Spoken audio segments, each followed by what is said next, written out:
ito nga yung pinakapogi kong asawa na mahal ko. At ito naman yung panganay kong anak, mga mare. Talaga namang saya niya, sobrang saya niya.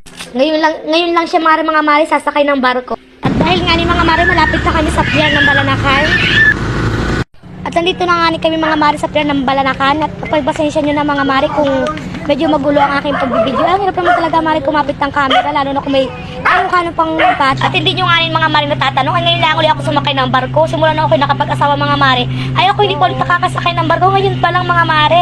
At dahil nga rin sobrang saya ko mga mare. At dahil ako nga rin mga mare mutot na maging bagoong. At ako'y binuro ng binuro lagi sa bahay. Ay buti na lang nga rin mga mare, naawa yung aking asawa kaya ako'y pinasyal.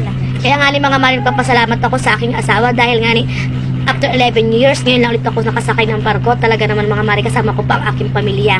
Sino ba naman mga mare hindi sasaya ng ganito? At siguro nga ni mga mare magtatanong kayo kung kami saan pupunta. Ay kami pupunta lang mare sa San Pablo, Laguna para punta ng aming ninong. Kasi nga ni mga mare, malapit ang birthday niya. Kaya kami mamimirthdayan mga mare. At dahil nga ni mga mare, patuloy ako sa pagbibidyo. Hindi ko alam na bawal pala. Bawal po. Sorry. Mauna kayo may, mauna. Mauna kayo taga-video. At dahil nga ni mga mare, palabas na kami, natatanong ko na yung barkong sasakyan namin. At dahil nga ni mga mare, medyo umuulan-ulan at umaambon-ambon, kaya pinandungan ko na ng jacket yung anak ko. At ito nga mga mare, nagdahan-dahan ako ng paglalakad at medyo napakadulas talaga. At yan nga mga mare, malapit na kami sa barkong sasakyan namin.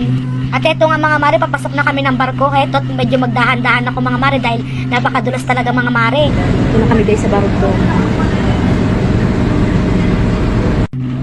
Dahil nga ni mga mare naghihintay pa ng pasahero, medyo magbibidyo-video muna ako mga mare. At sana nga ni mga mare ay hindi man malakas ang alon. Pero wari ko naman mga mare, kalmado naman ang dagat.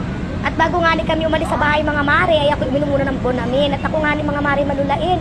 At dahil nga ni mga mare palis na yung barko sasakyan namin, at medyo nakaramdam nga ni ako mga mare ng lula. Pero kaya naman mga mare dahil nakakapag-video pa. At naalala ko nga ni mga mare nung huling sakay ko ng barko. Talaga namang mga mare, ang lakas ng alon ng mga panahon na yon. At pasing tabi po sa kumakain, ay talaga naman ako'y walang ginawa kundi sumuka na sumuka. Ay buti na lang nga ni mga mare ng mga panahon may kasama ako. Ay kung wala akong kasama, ay ako wari hirap na hirap. At hindi ko rin nga ni mga mare kayang tumayo ng mga panahon na yon dahil nga ni ako mare nahihilo. Kaya nga ni ang nangyari mga mare, isang plastic na lang ako nagkalat. Buti na lang nga ni mga mare, ay kalmado ang dagat ngayon. At ito nga mga mare, nakababa na kami ng barko. Nandito na kami mga mare sa Dalahican na Lucena. At hanggang dito lang muna ang aking video mga mare. Salamat sa panonood.